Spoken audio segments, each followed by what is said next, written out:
Let's talk about stupidity.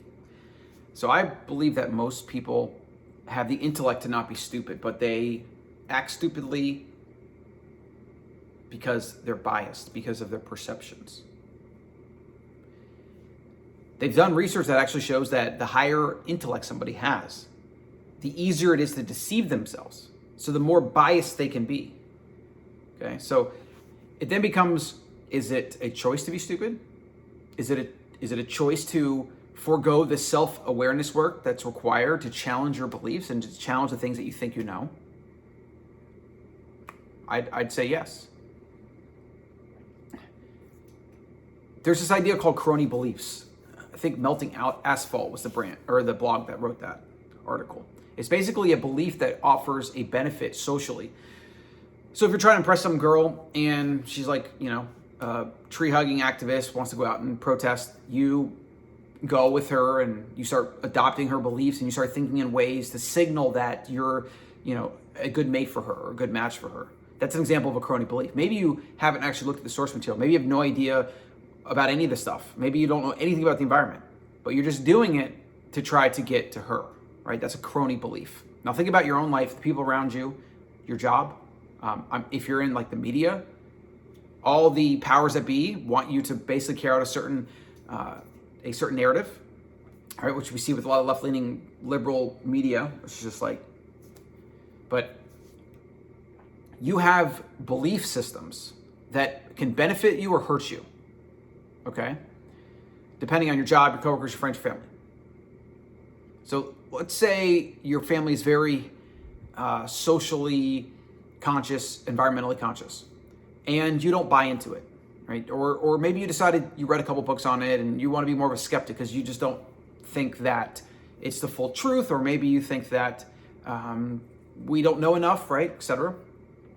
But just being a skeptic of something that your family holds strongly is likely to cause some problems, all right? Imagine your relationship, same thing. And what people usually do is they suppress saying anything. They don't say anything. So that can come out in other ways, like it can, in a relationship, obviously, if you don't communicate, that can lead to things. But it can also just lead to you not feeling like you're understood, not feeling like you belong, and all these other existential crises that can arise from that.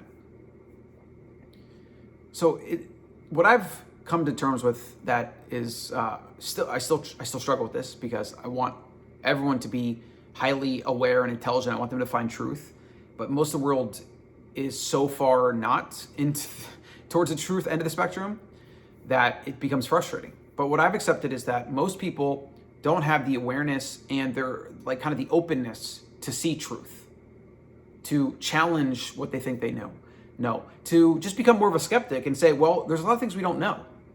To not become like a capital S science believer fully, because science is actually in the business of trying to disprove itself. And so if you don't question science, or if you don't question the powers that be that promote science with a big S, then it's not science at all. It's actually just like dogma. Whereas Naval Ravikant says, like experts or scientists that say you can't question the science or question the narrative, they're actually priests. They're not scientists. So, and we see a lot of that going on, and we're still going on in 2021. It's hard to accept that people are stupid, that a lot of people are stupid.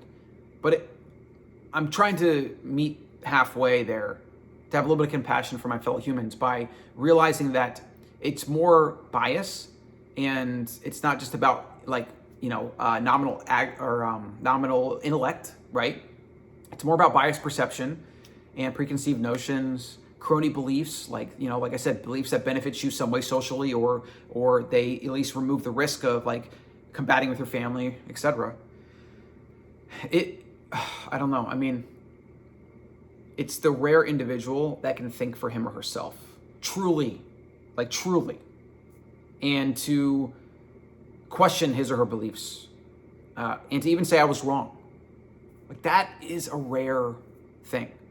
But I also think it's the most important thing for the evolution of humankind. So I guess the call to action today would just be to, become aware that you're probably wrong about a lot of things. We all are. I am.